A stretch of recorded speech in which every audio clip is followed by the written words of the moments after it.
Hello students.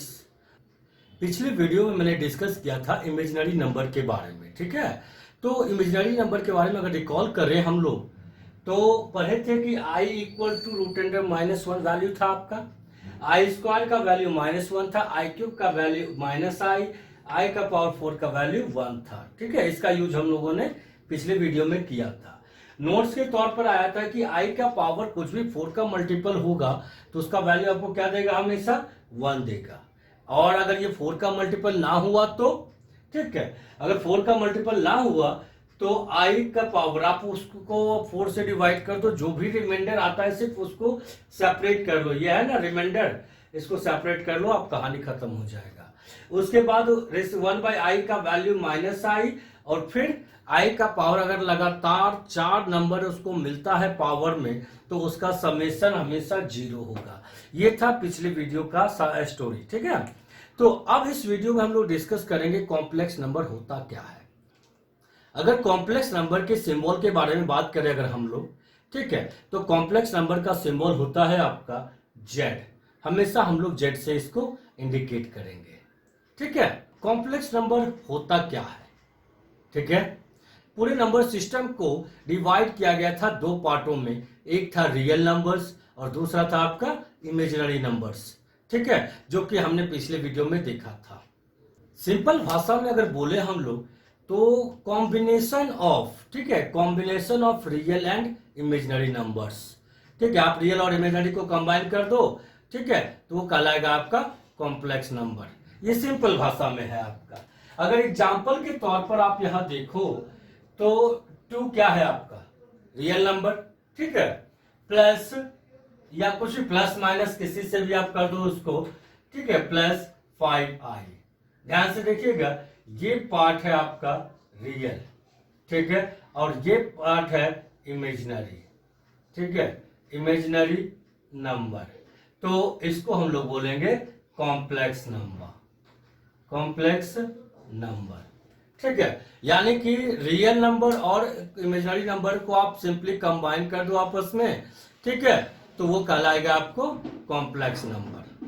तो genuine definition की बात करें अगर हम लोग तो कहता है कि जैसे एग्जांपल आपने देखा था यहाँ पर 2 + 5i, ये रियल पार्ट था, ये इमेजिनरी पार्ट था। ठीक है, तो उसको हम लोग कॉम्प्लेक्स नंबर बोल सकते हैं। ठीक ना, तो नॉर्मली अगर हम लोग देखें डेफिनेशन इसका, तो डेफिनेशन कहता है कि a number in the form of a + ib, a + ib। ठीक है, तो a number in the form of a + ib, और कहा है यहां पर कि a एंड b जो है आपका, ये a और b जो है आपका वो रियल नंबर्स होने चाहिए। ठीक है, दैट इज जे सिंबल क्या था आपका कॉम्प्लेक्स नंबर का, जेड। तो z equals to a + ib, z equals to a + ib। ठीक है, where a b belongs to real. ठीक है, z इक्वल्स टू सिंबल था आपका z, ठीक है, और ये फॉर्मेट है कॉम्प्लेक्स नंबर का a + ib। ठीक ना, तो हम लिख सकते हैं z equal to a + ib where a b belongs to real. अब एक चीज यहां पर गौर करिएगा, ठीक ना, तो यहां पर आप देखे थे कि ये है आपका रियल, ठीक है, ये है आपका रियल, और ये क्या था पूरा इमेजिनरी, ये पूरा आपका था इमेजिनरी नंबर, इमेजिनरी नंबर, ये रियल नंबर और ये इमेजिनरी नंबर आपका था। अब इसमें एक पार्ट निकल के आता है बाहर कि हम लोग बोल सकते हैं कि देयरफॉर रियल पार्ट, ठीक है, रियल पार्ट ऑफ जेड, यानी किसी भी कॉम्प्लेक्स नंबर का रियल पार्ट कौन सा है, ठीक है, दैट इज, इसको सिंबॉलिक, पूरे को सिंबॉलिक फॉर्म में हम लोग लिख सकते हैं, दैट इज आर ई यानी रियल, ठीक है, ऑफ जेड, यानी कि यहां पर जेड इक्वल्स टू, तो इसका रियल पार्ट कौन शो कर रहा है, ए, तो यहां हम लोग लिख सकते हैं ए। ठीक है, और फिर इमेजिनरी की बात करें अगर हम लोग तो इमेजिनरी, ठीक है, इमेजिनरी पार्ट ऑफ जेड, ठीक है, इमेजिनरी पार्ट ऑफ जेड, तो ये पूरा का पूरा, ठीक है, मिला के ये कहलाता है इमेजिनरी नंबर। तो ये जब आपको सिर्फ बोला कि इमेजिनरी पार्ट कौन सा है, तो आपको इसमें आई को इंक्लूड नहीं करना है, आपको लेना है सिर्फ बी। ठीक है, और इसको पूरे को सिंबॉलिक फॉर्म में हम लिख सकते हैं, दैट इज आई एम। ठीक है, दैट इज आई एम, ठीक ना, ऑफ जेड। ठीक है, इक्वल टू कौन सा पार्ट लेंगे सर, बी लेंगे। ठीक है, तो ये हो गया real part of Z and imaginary part of Z. ठीक है, कि एग्जाम्पल मेरा हो जाता है यहां 2 + 3i 2 3i and so on. ठीक है, तो कॉम्प्लेक्स नंबर आपको बोला कि combination of real and imaginary part, या फिर डेफिनेशन उसका कहता है कि number in the form of a + ib। तो यहां पर आप गौर करो चीजों को। ठीक है, तो ये वाला नंबर तो a + bi, यानी ये नंबर, ठीक है, आपका a + ib के फॉर्म में है, तो ये आपका कॉम्प्लेक्स नंबर हो गया। ठीक है, ये क्या हो गया आपका कॉम्प्लेक्स नंबर। तो अब सवाल उठता है कि ये तो नहीं दिख रहा है हमको a + ib के फॉर्म में, ये भी नहीं दिख रहा है a + ib के फॉर्म में, तो क्या ये कॉम्प्लेक्स नंबर है? बिल्कुल है ये कॉम्प्लेक्स नंबर आपका। ठीक है, कि इसको हम लोग जैसे कि रैशनल नंबर में आप पढ़े थे कि number in the form of p/q, वो रैशनल नंबर हो गया। तो 2/3, 4/5, 6/5, ये सब के सब आपके क्या है, रैशनल नंबर्स है। तो सवाल पूछा गया था आपसे कि क्या 2 रैशनल नंबर है आपका, तो आपने कहा था कि हाँ ये रैशनल नंबर है। वजह कि इसको हम p/q यानी 2/1 लिख सकते हैं, और 1 जो डिनोमिनेटर में आया है वो 0 तो होगा नहीं, मतलब ये p/q के फॉर्म में एक्सप्रेसिबल है। तो इसको भी आप एक्सप्रेस कर सकते हो यहां पर कि ये हो गया 2, सिर्फ इमेजिनरी वाला पार्ट यहां पर मिसिंग है, तो 0 × i आप इसको रिप्रेजेंट कर सकते हैं। ठीक है, इसको आप रिप्रेजेंट कर सकते हैं। ठीक है, और इसको भी आप रिप्रेजेंट कर सकते हो 0 + 3i। अब गौर करिए a + ib। ठीक है, ये हो गया आपका a, ये हो गया आपका, ठीक है, plus b i, a + ib के फॉर्म में रिप्रेजेंट हो गया आपका। यहां भी ये हो गया आपका a प्लस, ठीक है, a प्लस, और ये हो गया बी आई, ये भी a + ib के फॉर्म में रिप्रेजेंट हो सकता है, इसलिए ये भी कहलाएगा कॉम्प्लेक्स नंबर, ये भी कहलाएगा आपका कॉम्प्लेक्स नंबर। बस फर्क इतना है कि ये कहलाएगा कॉम्प्लेक्स नंबर, लेकिन इसमें ये कॉम्प्लेक्स नंबर तो इसको बोलेंगे, लेकिन क्या है ये, अगर इंडिविजुअली देखें तो ये रियल नंबर है आपका, ये क्या आपका रियल नंबर है। तो इसको हम लोग बोल सकते हैं प्योरली रियल कॉम्प्लेक्स नंबर। ठीक है, इसको हम लोग बोल सकते हैं प्योरली रियल कॉम्प्लेक्स नंबर। ठीक है, और यहां पर अगर आप इसको देखो तो ये इंडिविजुअली क्या था आपका इमेजिनरी नंबर था, लेकिन हालांकि इसको a + ib के फॉर्म में रिप्रेजेंट हम लोग कर सकते हैं, इसी वजह से ये भी कहलाएगा कॉम्प्लेक्स नंबर, लेकिन इसका भी नाम कुछ इस तरह का होगा, purely imaginary complex number, purely imaginary complex number. ठीक है, अब इसमें कुछ कंडीशन आप गौर करो यहां पर कि इस केसेस में क्या था आपका, ये जो केस आप बनाए प्योरली रियल कॉम्प्लेक्स नंबर को आप, तो इसमें खास बात क्या था, यहां पर गौर करिए, b क्या है आपका यहां पर, हियर b क्या है आपका 0 है। ठीक है, और इस केसेस में क्या था आपका, इस केसेस में क्या था आपका, देखिए ध्यान से, a = 0, a के जगह पर क्या था आपका 0 था। तो आप डेफिनेशन में गौर करिएगा, b क्या है इमेजिनरी पार्ट है, b क्या है इमेजिनरी पार्ट, हम लोग लिख सकते हैं that is b = imaginary part of z = 0। ठीक है, और इसमें क्या था, a कौन सा पार्ट होता है, रियल पार्ट, a कौन सा पार्ट होता है आपका रियल पार्ट, मतलब हम लिख सकते हैं that is real part a = real part of z = 0। ठीक है, अगर सिंपल भाषा में चीजों को देखें कि कॉम्प्लेक्स नंबर जो है combination of real and imaginary, दो पार्ट का कॉम्बिनेशन है आपका। तो डेली लाइफ में आप अगर गौर करें तो दूध की एग्जांपल ही आप लो यहाँ पर, तो ग्वाला क्या करता है उसको, मिल्कमैन, कि उसमें पानी मिला देता है।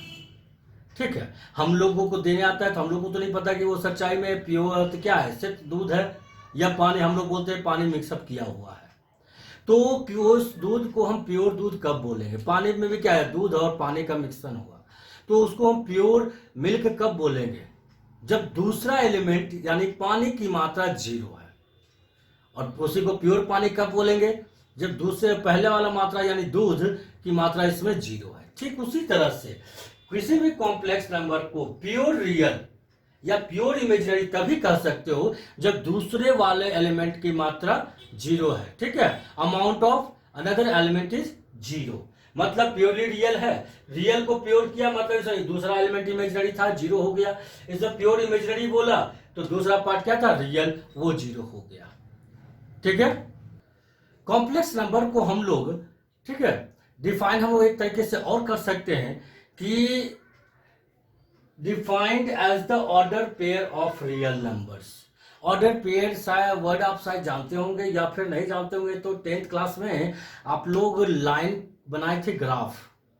ठीक है, वहां एक इक्वेशन दिया हुआ रहता था कि x + 2y = समथिंग, तो इसका आप ग्राफ ड्रॉ करो। तो आप जो x और y का वैल्यू निकाल के आप जब वो x y प्लेन पे डालते थे, वही x y जब पेयरिंग करता है तो उसको हम लोग बोलते हैं ऑर्डर पेयर। ठीक है ना, तो हम लोग यहां पर लिख सकते हैं जगह पर कि z = AB ऑर्डर पेयर की तरह, इसको आप लोग पहचानते होंगे क्लास 10th में। ठीक है, तो इसका मतलब ये हुआ कि ये A + IB यानी कुछ इस तरह का पैटर्न रहता है, तो आप ऐसे शो करो या फिर कभी इस तरह से भी आप इसको शो अप कर सकते हैं। ठीक है, इसका मतलब हुआ ये आपका रियल पार्ट है, रियल पार्ट ऑफ जेड, और ये है आपका इमेजिनरी पार्ट ऑफ जेड। लेकिन 10th क्लास के हिसाब से आप अगर गौर करें चीजों को, तो ये वाला जो कहानी था आपका, ये जगह जो आया था, ये एक्स एक्सिस पर जाता था। ये कौन से एक्सिस पे जाता था, एक्स एक्सिस पे जाता था, और ये वाला जो कहानी है ये जाता था आपका वाई एक्सिस पर। ठीक है, यानी अगर हम लोग ग्राफ ड्रॉ करें यहां पर, ठीक ना, अगर हम लोग यहां पर ग्राफ ड्रॉ करें तो एक पॉइंट की तरह अगर इसको हम माने तो ये मान लीजिए ए बी है आपका, पॉइंट ए बी है ये, अगर आपका इसको जेड नाम दे देते हैं। ठीक है, ए बी है, तो इसका मतलब क्या होता था कि यहां पर ये कहानी ए यूनिट का होता था, और वाई पर कौन सा लेगा ये यूनिट, बी। ठीक है, ये होता था आपका बी यूनिट का होता था। तो वहां पर एक्स वाई प्लेन में हम लोग इसको हम लोग बोले थे क्या चीज, एक्स एक्सिस, इसको क्या बोले थे हम लोग, एक्स एक्सिस। ठीक है, और इसको बोलते थे हम लोग वाई एक्सिस। सही है, ठीक है, और पूरे को प्लेन को हम लोग बोलते थे एक्स वाई प्लेन। ठीक है, एक्स वाई प्लेन, इस तरह से हम लोग क्लास 10th में देखे थे। ये एक्स एक्सिस है, ये वाई एक्सिस है, और पूरे प्लेन का नाम दिए थे हम लोग रियल प्लेन बोलिए या फिर एक्स वाई प्लेन बोलिए। ठीक है, यानी या फिर रियल प्लेन, जो बोलना है इसको आप बोलो इसको। ठीक है, जो बोलना है इसको बोलो। लेकिन कॉम्प्लेक्स नंबर में क्या होता है ये कहानी, कि जो आप देख रहे हैं चीजों को, एक्स एक्सिस, ये पार्ट ए आया एक्स एक्सिस पर, मतलब उसको क्या बोला था, real of Z, real part आया उस पर, तो ये यहां पर इसका नाम हो जाता है रियल एक्सिस, इसका नाम हो जाता है रियल एक्सिस। ठीक है, और इसका नाम हो जाता है इमेजिनरी एक्सिस। ठीक है, ये हो जाता है आपका इमेजिनरी एक्सिस। ठीक है, और ये पूरे प्लेन का नाम पड़ जाता है कॉम्प्लेक्स प्लेन, पूरे प्लेन का नाम पड़ जाता है कॉम्प्लेक्स प्लेन। यानी यहां पर आप इसको जानोगे रियल प्लेन को कॉम्प्लेक्स प्लेन के नाम से। यानी दैट इज, अगर शॉर्ट में बोले हम लोग तो एक्स एक्सिस को बोल सकते हैं रियल एक्सिस, वाई एक्सिस को बोल सकते हैं इमेजिनरी एक्सिस, और रियल प्लेन को जो कि एक्स वाई प्लेन के नाम से भी आप जानते थे, इसको यहां पर हम लोग बोल सकते हैं कॉम्प्लेक्स प्लेन। ठीक है, क्वेश्चन देखते हैं हम लोग इस पर कि find the quadrant in which given complex number lies. ये 4 तरह का आपका है कॉम्प्लेक्स नंबर, ये किस क्वाड्रेंट में आएगा वो देखना है। ठीक है, तो जैसा मैंने बताया था कि ये जो आपका है, ठीक है, ये जो आपका है इसको कौन सा नाम दिए थे हम लोग? रियल एक्सिस, ठीक है। इसको क्या नाम दिए थे हम लोग? इमेजिनरी एक्सिस, ठीक है। और पूरे का नाम था ये आपका कॉम्प्लेक्स प्लेन, कॉम्प्लेक्स प्लेन। ये सही है आपका। करना क्या है आपको इसमें कि अभी आप इसको ऐसे ही आप ध्यान में रखो चीजों को कि ये आपका फर्स्ट क्वाड्रेंट होता है, ठीक है, ये फर्स्ट क्वाड्रेंट, ये सेकंड क्वाड्रेंट, ये थर्ड क्वाड्रेंट और ये फोर्थ क्वाड्रेंट, ठीक है। यानी 4 क्वाड्रेंट है जो कि इस तरह से, ये फर्स्ट क्वाड्रेंट, ये सेकंड क्वाड्रेंट, ये थर्ड क्वाड्रेंट और ये फोर्थ क्वाड्रेंट। ये कैसे होता है हम लोग इसको ट्रिग्नोमेट्री में देखेंगे, ठीक है। फिलहाल हम लोग इसको बस ऐसे ही माइंड में चेक रखेंगे इसको। ये फर्स्ट क्वाड्रेंट है, सेकंड क्वाड्रेंट, ये थर्ड क्वाड्रेंट और ये फोर्थ क्वाड्रेंट। अब देखना, आपको पता होगा कि नॉर्मल जब रियल प्लेन था आपका ये चीज तो इस तरफ का जो वैल्यू था ये पॉजिटिव होता है। इधर जब आप जाते हो तो ये पॉजिटिव हो, नहीं 0 +1 +2 +3 +4 होता था ना, यानी कि ऐसा कुछ, ये 0, ये 1, ये 2, ये 3 एंड सो ऑन, अपना इस तरह से चलता जाता है इस पर, सही है। और इस तरफ आते हैं हम लोग तो इधर नेगेटिव वैल्यू होता है, इधर नेगेटिव वैल्यू होता है, ठीक ना। ऊपर की तरफ जाओ अगर तो ये पॉजिटिव वैल्यू होता है, ठीक है, यहाँ पॉजिटिव वैल्यू आता है। नीचे की तरफ आओ तो यहाँ आपका क्या होता है? Negative value.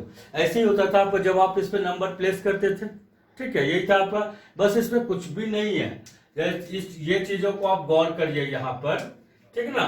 तो आपको याद होगा ऑर्डर फॉर्म में आपको बोले थे हम, तो ऑर्डर फॉर्म में पहले एक रियल नंबर और फिर इमेजिनरी पार्ट को प्लेस करिए। अब बताइए इसको आप कैसे लिख सकते हो? रियल है यहाँ 2 और इमेजिनरी है -5। रियल है यहाँ, ठीक है, -2, यहाँ है -3, ठीक है, और यहाँ है आपका 2 और ये 3। तो आपको पता है ये एक्स एक्सिस यानी रियल एक्सिस पे जाएगा आपका। अगर ये रियल एक्सिस पे जाता है आपका तो ये 2, ठीक है, निगेटिव है, तो 2 निगेटिव है, रियल एक्सिस पे इधर आना चाहिए। यहाँ हो गया -1, यहाँ हो गया -2, ठीक है, तो यहाँ पर हो गया आपका, ठीक ना। और 3 कहाँ आएगा? पॉजिटिव, 1 2 3 यहाँ आ गया। इसका मतलब ये हो गया मेरा यहाँ पर -2 3। तो ये कौन सा घर है? ये आपका घर है सेकेंड क्वाड्रेंट। इसका मतलब इसमें हम लोग लिख सकते हैं, ठीक है, lies in second quadrant, lies in second quadrant, ठीक है। अब इसकी बात करें तो यहाँ पर 2 पॉजिटिव है, तो 2 पॉजिटिव कहाँ हुआ? यहाँ हुआ 2 पॉजिटिव, ठीक है। तो इसमें ड्रॉ कर देते 2 पॉजिटिव यहाँ पर, और जो साथ में है 5 नेगेटिव है, तो नेगेटिव ऊपर होगा या नीचे? तो नीचे होगा ना। -1 -2 -3 -4 -5, यहाँ -5 आएगा। 2 आपका यहाँ पर है, अगर इसको आप मिलाओ यहाँ पर तो यहाँ आया आपका 2 -5। ये कौन सा घर हो गया आपका? ये कौन सा घर है? Fourth quadrant. कौन सा घर है? फोर्थ क्वाड्रेंट, ठीक है। तो इसका मतलब ये लाई करेगा, लाइज इन फोर्थ क्वाड्रेंट, सही है ये, ठीक है। उसी तरह से इस पर आओ आप, ठीक है ना। तो यहाँ पर क्या होगा? -2 है, -3, दोनों नेगेटिव है, मतलब x वाला पार्ट भी नेगेटिव है और y वाला पार्ट भी नेगेटिव है। तो इसका मतलब है कि x -2 यहाँ हो गया और y -3 यहाँ पर हो गया। इसको आप यहाँ पर मिला, ये चीज, ये हो गया -2 -3। नहीं, कौन से घर में आया ये? Third quadrant. इसका मतलब इसमें लिख सकते हैं हम लोग, लाइज इन थर्ड क्वाड्रेंट, ठीक है। अब यहाँ दोनों पॉजिटिव है, एक्स वाला भी रियल पार्ट भी पॉजिटिव है, वाई यानी कि इमेजिनरी पार्ट भी पॉजिटिव है। तो इसका मतलब है कि यहाँ पर ये पॉजिटिव इधर y पॉजिटिव इधर, मतलब इसको आप मिला दो यहाँ पर, ये हो गया आपका 2 3, ठीक है, यानी कि ये आ गया आपका फर्स्ट क्वाड्रेंट में, ठीक है, ये लाइज इन फर्स्ट क्वाड्रेंट, ठीक है। अब एक छोटा सा और ले लेते हैं हम लोग यहाँ पर कि क्वेश्चन में फिफ्थ, अगर सिर्फ 2 रहता तब ये कहा जाता, अगर सिर्फ 6 नंबर ये माइनस आई रहता तब कहा जाता, ठीक है। तो बहुत ही आसान है आपका 2 है तो इसको आप 2 + 0i लिख सकते हो, a + ib के फॉर्म में, ठीक ना।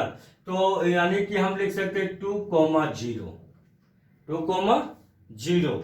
तो इसका मतलब है कि 2, 0, तो आप ऐसे ही रफ इसको ड्रॉ करो इसके लिए, ठीक है। x पे 2 है, पॉजिटिव है ना, ये पॉजिटिव हुआ और ये 0 है, तो 0 y आपका 0 रह गया, ठीक ना, y आपका 0 रह गया और x प्लस पॉजिटिव हो गया +2, यानी यहां मतलब वो लाई करेगा किस पर, x एक्सिस पर ना, लाइज ऑन x एक्सिस, और ये कहां आएगा आपका, ठीक है, -i, तो यहां पर i क्या है, नेगेटिव है, यानी इमेजिनरी पार्ट, इसको आप लिख सकते हो 0 - i, यानी कि 0, -1, ठीक है, i के साथ से कुछ नहीं तो मतलब बाय डिफॉल्ट क्या है, 1 है ना, तो 0 - 1, मतलब x पे 0 रह गया आपका, x पे 0 रह गया और y -1, तो y -1 यहां पर है, मतलब कहां लाई किया आपका, ये कहां लाई किया, ये y एक्सिस पर, तो हम लोग लिख सकते हैं लाइज ऑन y एक्सिस, सही है, ठीक है। अब इस पर हम लोग कुछ नोट्स देख लें अगर, तो सबसे पहला नोट्स आता है इसमें कि सारे कॉम्प्लेक्स नंबर को इकट्ठा करके एक जगह डालेंगे तो वो हमेशा सेट कहलाएगा, ठीक है। तो हालांकि हम लोग अक्सर बोलते हैं कि जब पेन्स का कलेक्शन कर लेते हैं तो उसको बोलते हैं सेट ऑफ पेन्स, जब डाइनिंग टेबल साथ में चेयर रहता है उसका तो लोग बोलते हैं डाइनिंग सेट, ठीक है, सोफा सेट वगैरह वगैरह बोलते हैं, बुक सेट, यानी जब सारा कलेक्शन करना शुरू करते हैं एक जगह पर। उसी तरह कॉम्प्लेक्स नंबर्स का कलेक्शन अगर एक जगह करें, ठीक है, तो पूरा का पूरा एज ए होल रिप्रेजेंट किया जाएगा किससे आपको, ठीक है, रिप्रेजेंट किया जाएगा आपको सी से, ठीक है, रिप्रेजेंट किया जाएगा आपको सी से, यानी हम बोल सकते हैं यहाँ पर कि that is Z belongs to C, यानी कि जेड जो है वो एलिमेंट है कॉम्प्लेक्स नंबर सी का, ठीक है ना। सेकेंड नोट्स की देखें अगर हम लोग, तो जैसे कि नॉर्मल अलजेब्रा में आप क्या करते थे, ठीक है, 5 > 4, -3 <2, ठीक है, तो हम लोग वहां पर ऑर्डर कंपेयर कर लेते थे कि वो बड़ा है ये छोटा है। लेकिन कॉम्प्लेक्स नंबर के केसेस में अगर हम लोग बोले कि कोई कौन थे Z1 Z2, Z1 Z2 और Z1 Z2, तो ये यहां पर कोई सेंस नहीं बनाता है, कोई भी कॉम्प्लेक्स नंबर दूसरे से बड़ा होगा या छोटा होगा ऐसा कोई सेंस यहां पर ये नहीं बनाता है, क्योंकि ठीक है वो प्रॉपर्टी ऑफ ऑर्डर, ठीक है, यहां दिया हुआ है ना, ठीक है, डज नॉट, ठीक है, does not possesses the property of order, मतलब बड़ा या छोटा का यहां कोई मतलब है ही नहीं, ठीक है। तीसरे प्रॉपर्टीज की तरफ बढ़े अगर हम लोग, तो अगर हम लोग बोले यहां पर कि इफ नॉर्मल अलजेब्रा में, ठीक है ना, नॉर्मल अलजेब्रा में अगर हम लोग बोले कि x² + y² = 0, ठीक है, नॉर्मल अलजेब्रिक की बात करें अगर हम लोग, तो x² + y² = क्या है, 0 है, तो हम लोग क्या अनुमान लगाते हैं कि अगर दोनों का सम 0 है तो इसका मतलब क्या हुआ, दैट इज x = y = 0, मतलब दोनों इंडिविजुअली 0 है, तभी ये सम यहां पर 0 आया है आपका, ठीक है। लेकिन ठीक है, बट अगर आपका दो कॉम्प्लेक्स नंबर Z1² + Z2² = 0 बोले तो क्या ये यही कहानी प्ले करना चाहिए, नहीं, ठीक है, ऐसा संभव यहां नहीं है, ठीक है, that is does not imply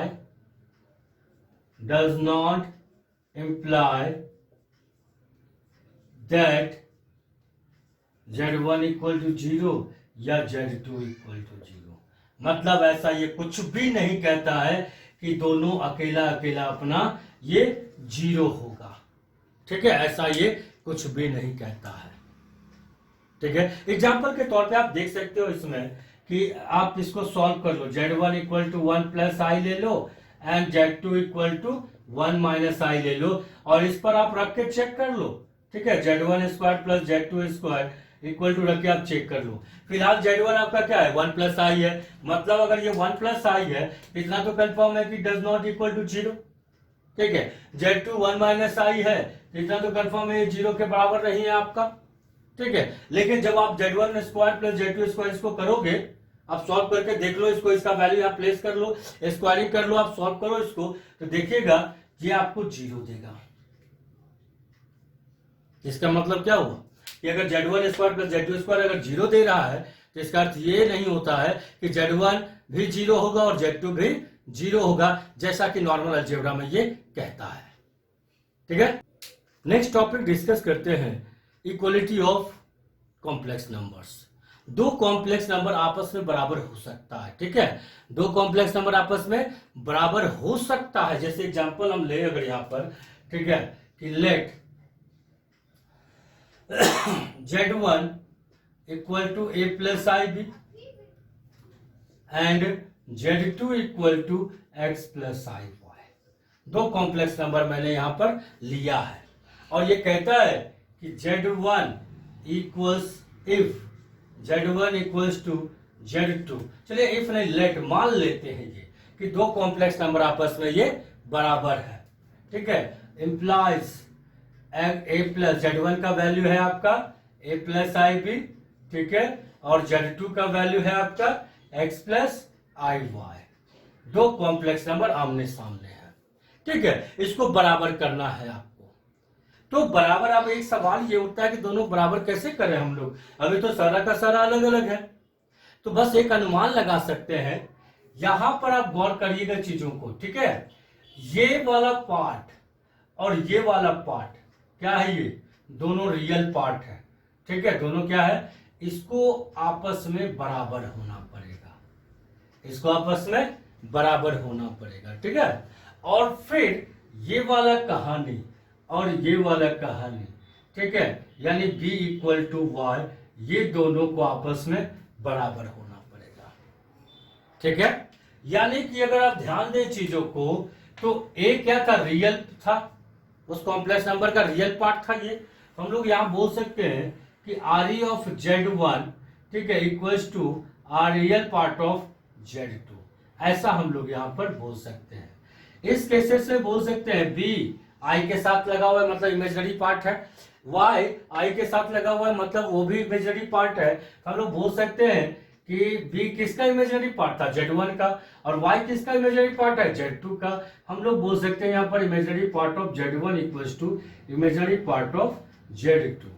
ठीक है, ऐसा हम लोग कह सकते हैं। मतलब यहाँ पर है कि therefore अगर Z1 इक्वल्स Z2, दो कॉम्प्लेक्स नंबर आपस में अगर बराबर है तो ये इंप्लाइज करता है, ये आपका डबल इंप्लाइज दोनों तरफ से। ठीक है, डबल इंप्लाइज मतलब ये स्टेटमेंट दोनों तरफ से सही है आपका। तो उसके लिए क्या होना पड़ेगा उसको, कि उसका रियल पार्ट भी बराबर होना चाहिए, रियल पार्ट भी बराबर होना चाहिए, और एंड इमेजिनरी पार्ट भी बराबर होना चाहिए इसका। ठीक है, imaginary part of Z1 equals imaginary part of Z2। ठीक है, इसको हम लोग ऐसा कह सकते हैं, अगर Z1 Z2 बराबर है तो उसका रियल पार्ट भी बराबर होना चाहिए और इमेजिनरी पार्ट भी बराबर होना चाहिए। यानी हम बोल सकते हैं, ठीक है, कि two complex numbers are equal. अगर दो कॉम्प्लेक्स नंबर आपका बराबर है तो इसका मतलब हुआ कि their corresponding real and imaginary parts are equal. ठीक है, इस पर क्वेश्चन अगर हम लोग देखें तो कहता है कि Z1 equal to x plus 5i और Z2 equal to 2 minus i y. अगर ये दो कॉम्प्लेक्स नंबर है तो find x and y if Z1 equals to Z2। ठीक है, ये दो कॉम्प्लेक्स नंबर अगर बराबर है तो बताइए x और y का वैल्यू क्या होगा। तो आप ऐसा लिख सकते हो यहाँ पर कि therefore since z1 equals z2 implies z1 का वैल्यू x प्लस 5y, ठीक है, इक्वल्स टू z2 का वैल्यू 2 माइनस iy। मतलब आपको क्या करना है, रियल पार्ट्स को बराबर करना है, यानी ये रियल इसके बराबर, ठीक है, और ये इमेजिनरी इसके बराबर आपका।